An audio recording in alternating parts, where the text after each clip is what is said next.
Yo YouTube, this is my video for Wednesday the 9th of April, and I've just picked up my first job of today. It's a job going from Boston to Buxton. On CX it was 96 loaded miles, which is what I bid on, but today, good to Google Maps, it's 100 miles, and I got this for £115, 115, and it's a long wheelbase van job. Pickup was between 7 and 8 o'clock, and I arrived on site at about 7:35, 7:40, having left the house just after 7. And the journey is 2.5 hours to get to Buxton, so I should be offloaded and ready to go for my next job around about 10:30.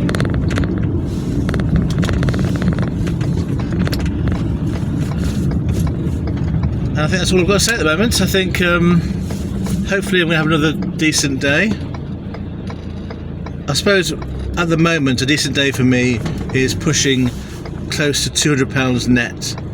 I think that's what I'm tending to feel is a good day nowadays. So I'll let you know how it goes. Cheers! Hi there YouTube. The time is now 10:05, and I'm 15 minutes away from my drop off in Buxton. And I just really wanted to get some footage of my journey to the town, because the countryside around here is amazing, and I don't think that what I'm taking with my cheap camera is going to do it justice. But this is the epitome of rolling hillside. You've got all these ancient stone walls marking out the fields, which I always find quite historically interesting. And then you've got this amazing scenery as you come over the hills. I mean, so far it's not been properly that amazing, but I'm going to keep it running until I get to Buxton, and hopefully you'll get some idea as to what it's like.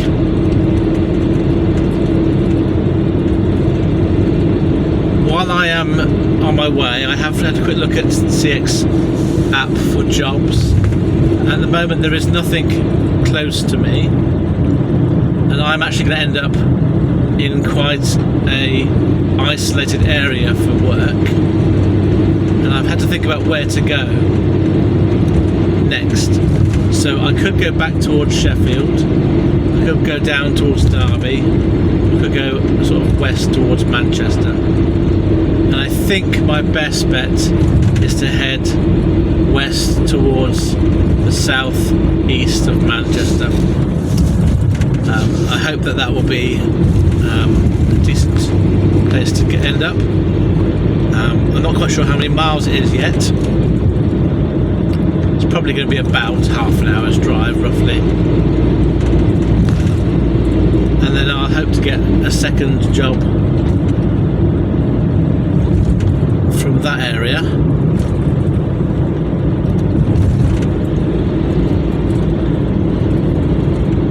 I think I've got more chance of doing it there than I have going anywhere else. And also, if we go west, I've got more chance of getting a longer job heading back closer to my home. So that's, I think, what I'm going to do.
for the sake of completeness, I'm on the A623 at the moment.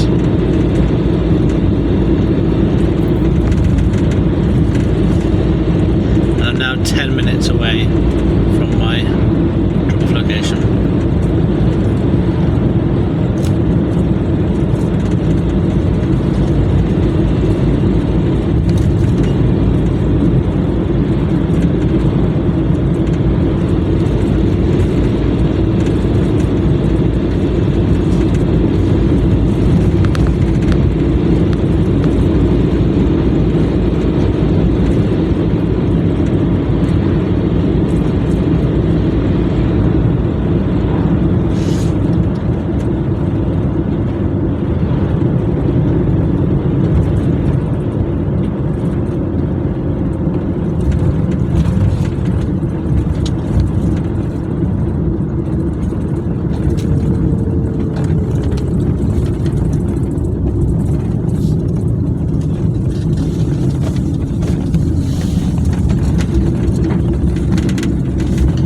That valley, amazing.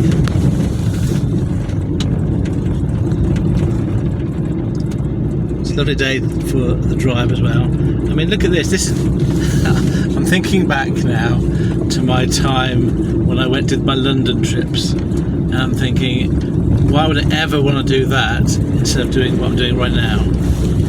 This is so much nicer than being stuck in noisy traffic. I find this countryside quite peaceful, quite calming. I tend to find that I think about the history of places like this, like people that would have lived here and how it would have been when there wasn't as much, you know, when this wasn't a major road, and it was perhaps more of a horse and carts type place. And all the people and generations that have lived here to build up what this has now become. And I think it's just really fascinating that there's so many lives that have been lived, generations that have been lived in places like this. And they've built these buildings and these walls, created these communities in quite a harsh, what I would regard as being quite a harsh environment. It's not really anywhere close to major towns here, major cities. You can imagine that. You probably can't see. There's a church to my left. Just show you. Church to my left there. Quite a large building for quite a small village. You can imagine, can't you, that would have been the hub of the community for many generations and years. And obviously now it's just a building that's part of the landscape.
So there's a quarry to my right. I'm just going to see if I can show you that.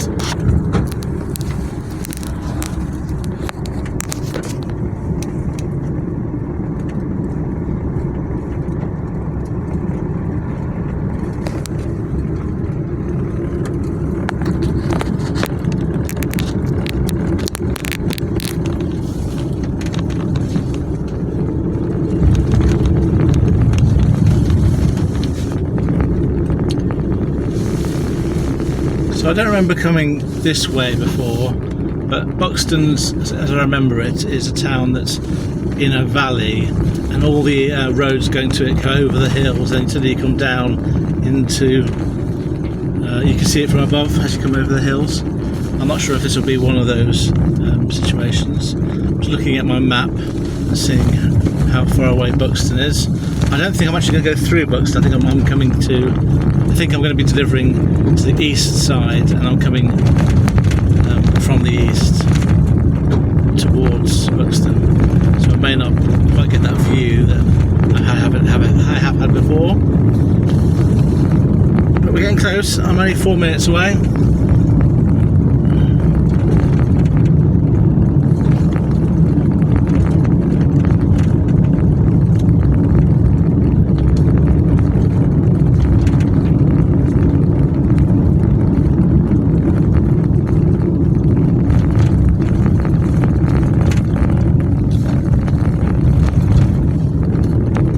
I think I'm going to bring this video to a close because I'm very nearly at my destination. I don't think I'm going to be going through any more particularly interesting countryside. I'll just skip around this corner and then I'll turn it off.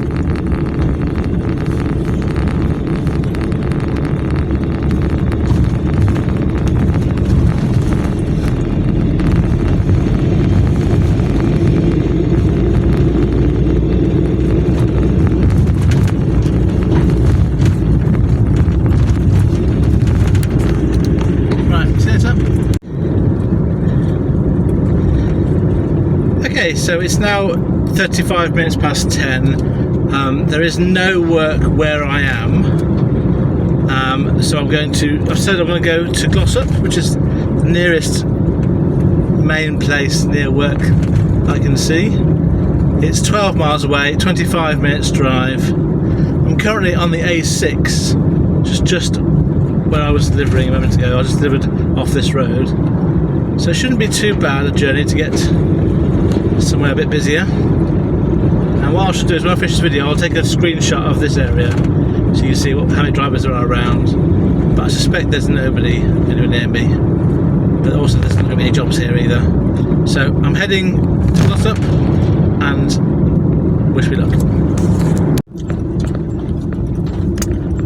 Now if you can see, but in the distance there, just to the left of my screen on the horizon, are the high-rise buildings of Manchester, and then to my right, which you can't see in the valley, is Glossop. But so at the moment this is coming to the end of the rolling hills. I think it's Chatsworth I'm coming into at the moment, but that's the big city ahead there, the shining light on the hill. Anyway, not got a job yet, but I just wanted to show you that view. And I'll let you know. Cheers! Hello YouTube, it is now 10 past 11 and I have got another job, which is really good. I had to go a bit cheaper than I would like to do generally, but I think it's probably about what you get nowadays on the CX for small van work. So it was 185 loaded miles from Manchester, which is half an hour from where I am at the moment. It's about 20 miles, so in total about 32 miles from my last pickup. And I'm taking that to some place called Baldock, which is an SG postcode, sort of Stevenage way, which is basically South Cambridgeshire, as far as I can see on the map, which gets me pretty close to my home. Close enough to not worry about the cost of it too much. and I got this job, so 185 loaded miles for £135, 135, which is around about 76p per loaded mile, and that will put me on 250 for the day. And I don't yet know for sure. I'm going to pick up about 11:45, but I don't know for sure how long the journey will be. But I'm hoping I'm going to be dropped off in Baldock with time to have a little job to get me closer to home. I'm not quite sure yet whereabouts I can get a job from, but I'll find out when I'm on my way down there. At the moment, I'm just focusing on getting myself. To the pickup point. Yeah, so I'm pleased with that, and it gets me. If nothing else, I should earn around about £200 for the day net, maybe a tad less once I got home. But it won't be a bad day, and I'm pleased. Yeah, I'm pleased. I must say I'm pleased with that. So yeah, I'll let you get on. Well, the only other thing to add, when the lady rang me, or I'm going to say lady, she sounded like a girl. I don't like calling women girls, it seems very offensive. But when the lady called me, she did I got the impression she may have been on her first day, because she was very meek and mild and very quiet, and there was a massive pause when I answered the phone and said, "Oh yeah, I'll do that job for you," and there was a massive pause, like she didn't know what to do next. So I think she was probably next to somebody being trained, and this is probably one of her first calls. So I made it really easy for her. I just said, "Yeah, I'll do that for you. I'm on my way to pick up now." So hopefully she'll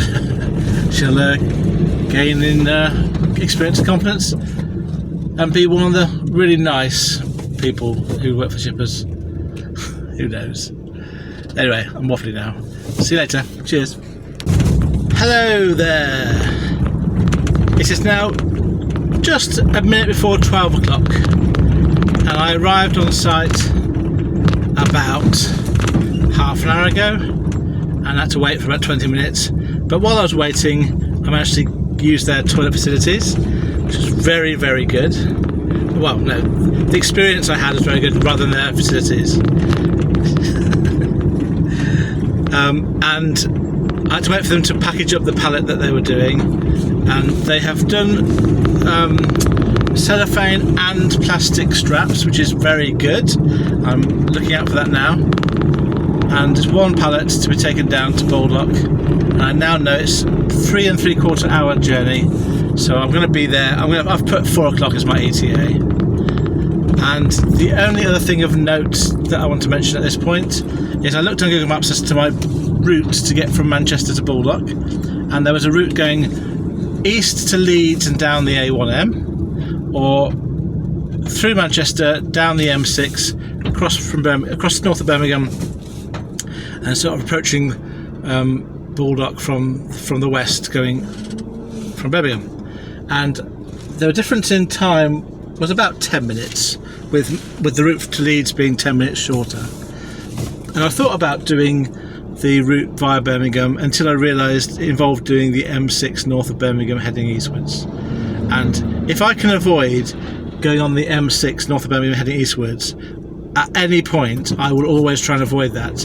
Even if I'm going home from Telford to Peterborough, I would like to avoid the M6 north of Birmingham going eastwards, because it's a horrible road. It's actually not that great going westwards either, to be honest.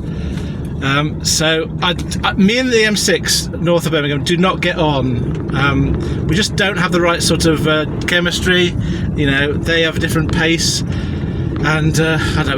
We just always have arguments when we get together.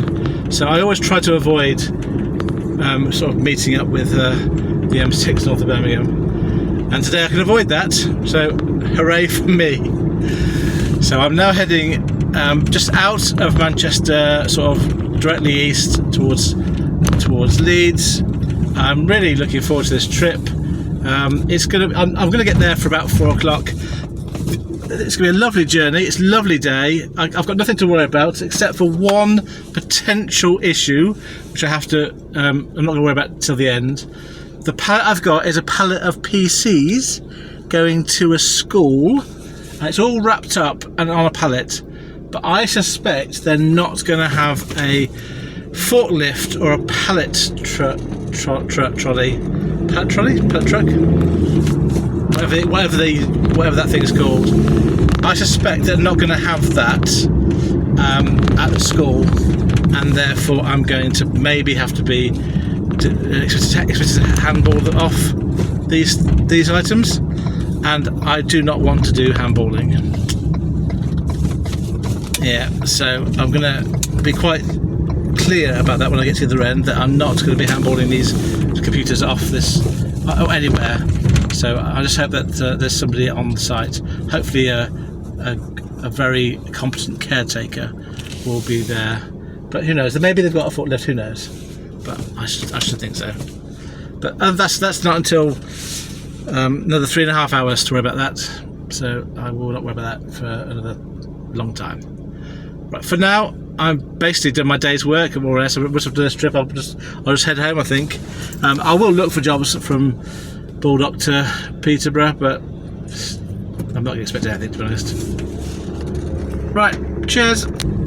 Hi YouTube, it's now 5 to 5. Now, I have got a tale to tell you.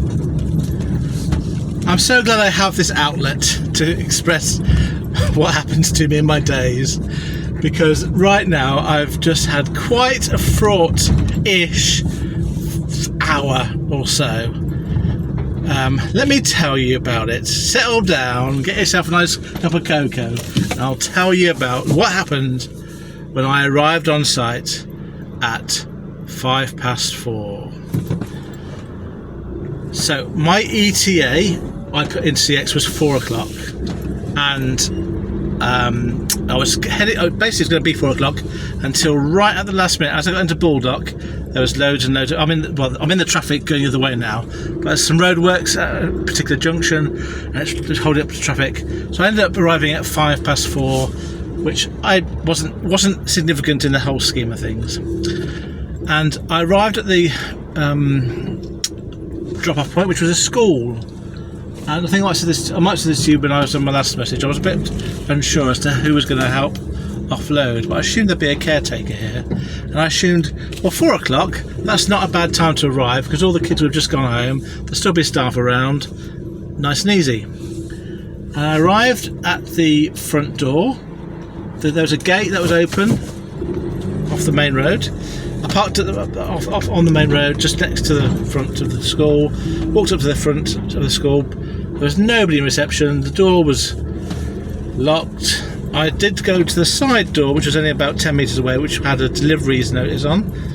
Knocked on there and had to look through the window. There was no one there. There was no bell to ring at that point. So I went back to the reception, rang the bell. It rang, and I heard it ringing in reception.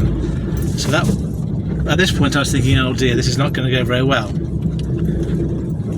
So I let that ring out, and then I called the shipper and let them know that I had arrived and that there was no one here. But I thought, and that the school was closed. And they said they would ring their customer and get back to me. And this was at 4:05. This all happened. At 4:25, I rang shipper back to find out what was going on. But in the meantime, I had done some research, and I had worked out that the local schools here are on their Easter holiday. So the first thought that I had when I arrived was, what have I done wrong? Have I done something wrong? Have I not communicated something? Have I done it wrong? And I checked all the obvious things. Had I used CX properly? Yes. I'd put onto CX the time that I left to do the pickup, the time that I'd arrived, and the time that I'd loaded up, and the time that I'd arrived at drop-off. So all those times were recorded. So it was very clear as to what I had done to get to where I was. Second thing, had I not listened to a message or read something on the notes that gave some sort of clue as to what was going on? So was there a number to call or a person to call? I double checked again, there was no note that said anything else about this being out of the ordinary. So I hadn't missed something in that respect. I then thought, okay, while I'm waiting for the ship to get back to me, what are they likely to say to me that they want me to do? And I thought the most likely thing was they would say, come back in the morning. But then I thought, actually, no, it's not very likely, is it? Because if they're closed today for Easter, they're going to be closed tomorrow for Easter. So that's not necessarily going to work. So I didn't really know how to resolve this one. So I sort of came to the conclusion, I don't have any answers about this. And the next possible solution is they say, can you take it back to Manchester? Which I do not want to do. I did this cheap coming back because it was bringing me home, and I'm now an hour and a half from home. So Manchester was about about 3.5 hours to Manchester, and I need to be back home for tonight because of tomorrow's dialysis. So as I was waiting there, a kid on a bike came up and walked up to the front door, and I thought, well, you're not going to get in there, that's all closed up, mate. I thought this. But then he walked through the front door, and I thought, oh wait there, I didn't even try opening the front door, I think I did try opening it, but it was locked. Well, why has he just walked in? So I then shouted out, hey, and he ignored me. But then I rushed out, went to the front door, and I found out there was a guy who'd let him in. So at this point I said to him, I've got a delivery, can you help me offload it? And he said that he was a contractor for the cleaning service, and so he wasn't prepared to help because he wasn't insured, and it was too much of a risk. So I said, that's fine, thank you very much, I just wanted to double check. And so at this point I walked back to my van, and that's when I then got my van and called back the shipper. Now, as I was talking to the shipper, their solution was, can you bring it back to Manchester? And I thought, well, I can, but I've got to get to Manchester and then back home, and so I will do that, but I'll do it for a fair fee. But before I got as far as suggesting a fee, she said, but it has to be delivered in the morning. And I just said, I can't do that because I've got to get back at home for 12 o'clock for my hospital appointment. So that was getting us nowhere. We were all very friendly, all very kind of supportive, trying to help each other out. So it wasn't sort of, none of us got annoyed. And then, so her solution was, okay, in that case, I'll get a driver to come to you, and then you can then offload your van to there, and then come back to Manchester, deliver in the morning. And I said, roughly how long do you think that's going to take? She said about 40 minutes. And so I did say, well, I've been here now for half an hour, and in their terms and conditions on the CX, the first half an hour is free, and then they start paying waiting time after that, and they've got a set rate of £12.50 for anything from a small van to a Luton, which I think is really not the right amount of money for an hour. Anyway, I wasn't going to worry about that at this point. At this point, I was just grateful that I didn't have to go back to Manchester, so I really didn't want to do that 3.5 hour journey again. But as I was on the phone to her, the cleaner guy came back to me and asked to have a look at the stuff, and I think he felt a little bit guilty for not helping, and he was going to help out, but then he looked at them and he said, oh, they're too heavy. So then he kind of said, so I said to the shipper, oh, I might have a solution here, but then he said, no, I can't do that, they're too heavy. And then he went back off the rest of my van. But very quickly he came back and said, okay, I will do it, I'll help you up a bit in there. So something changed in his mind from his initial refusal because of insurance purposes. I didn't want to damage the items or injure his staff, as it were. I did ask, because he's running the cleaning service, he had cleaners in there. I asked him, is there anyone out here who can help offload, like the cleaners? And he said he wouldn't want to do that because they're not insured, they might injure themselves or damage the equipment. but I think he then thought better of it and came back. Basically, the bottom line is he then offered to take the stuff off, and I said I would do the best I could to help, but I can't do very much.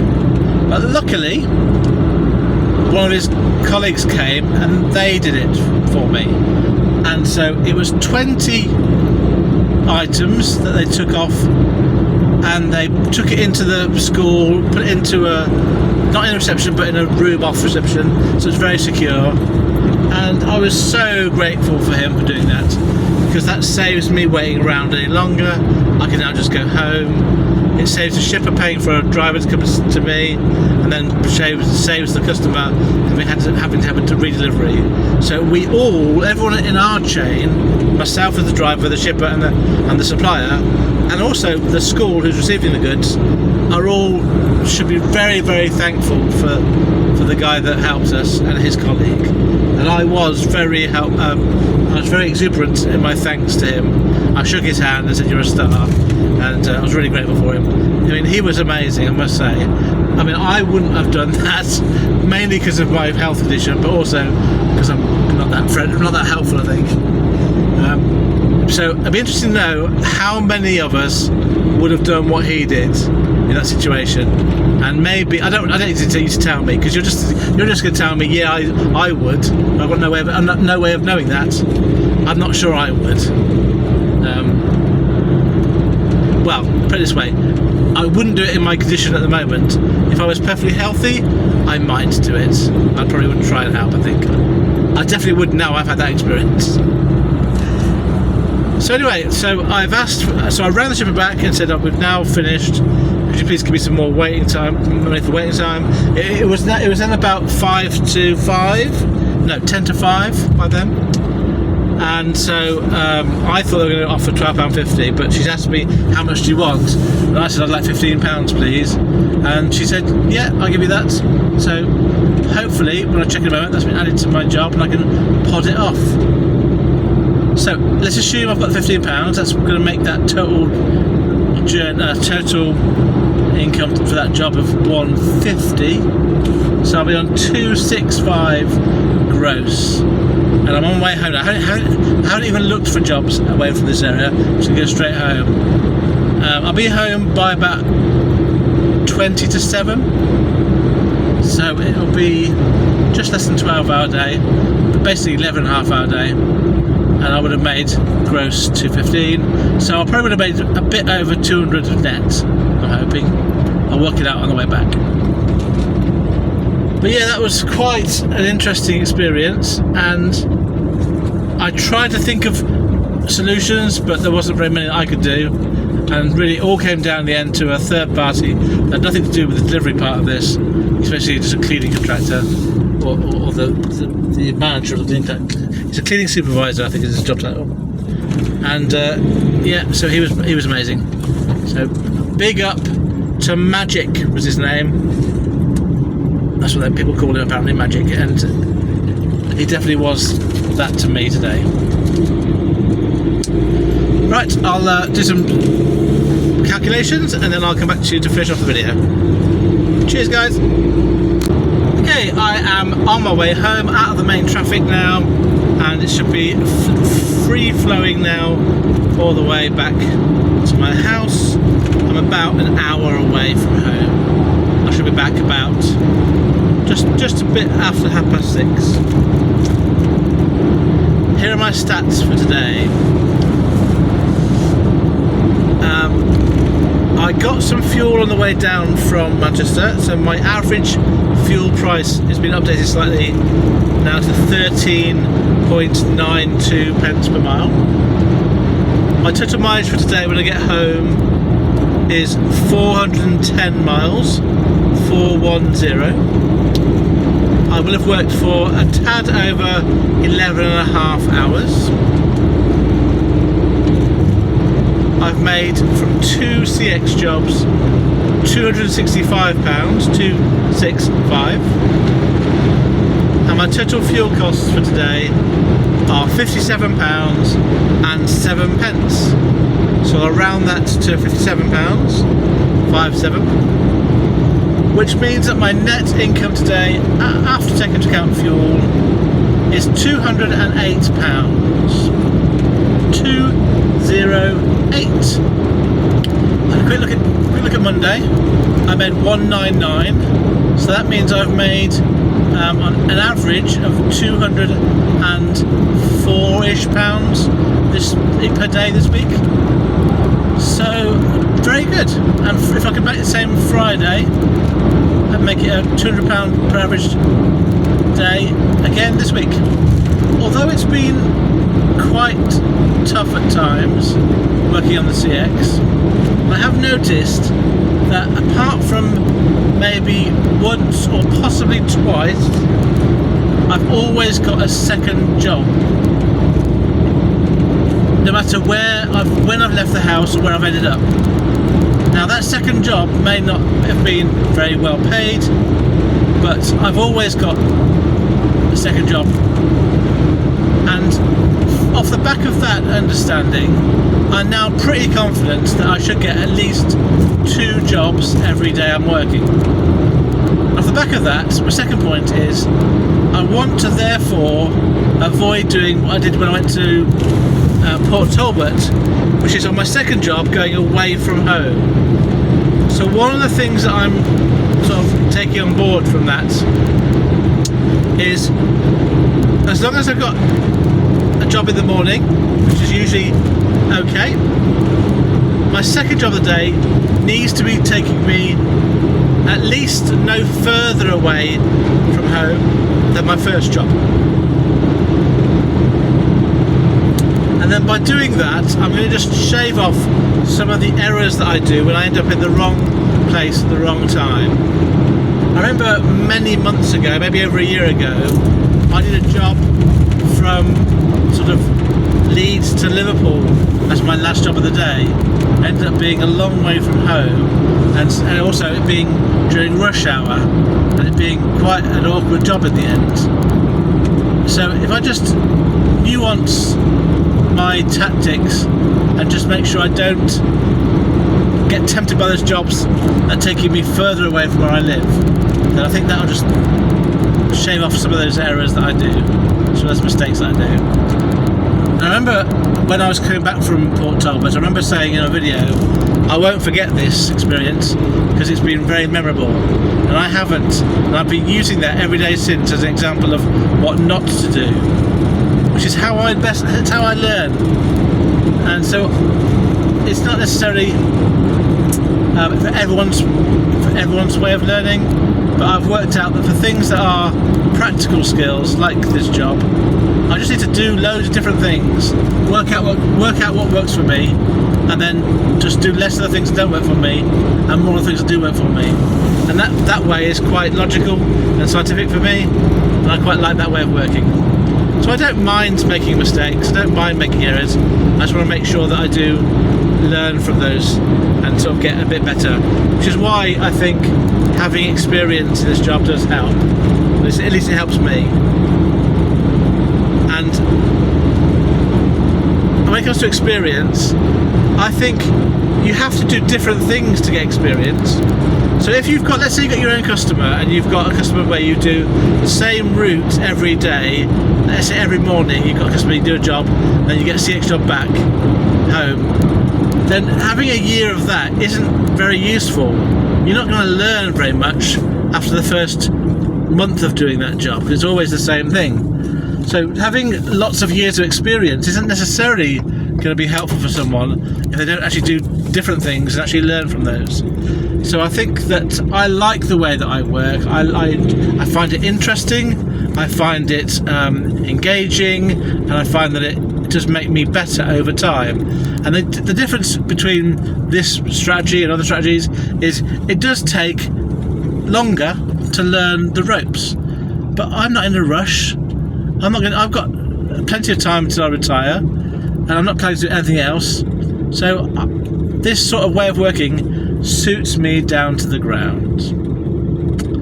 And those of you that have been with me from the start or near enough will completely get, because you know me well enough now to know that's how I work. And being told by people, for example, you shouldn't do this, should do this, just isn't going to work for me. I just will not listen to that. Being told to do is like one of the worst things for me. I don't know who likes being told to do, but I certainly don't. So yeah, even if you try, even people try to do it from the best of intentions, it just doesn't. It's not a way that I learn.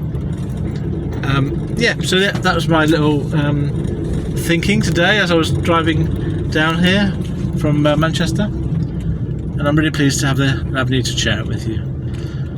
Okay, thank you very much for listening to my video yet again. You are amazing. Thank you. I will be back to work, raring to go, no doubt, early on Friday. Probably not early on Friday, to be honest. I'm probably a bit of a lion again. And I will hopefully have a great day in April again. So I hope that you are also being successful, no matter how you choose to define that word for you. And I will see you Friday. Farewell, friends.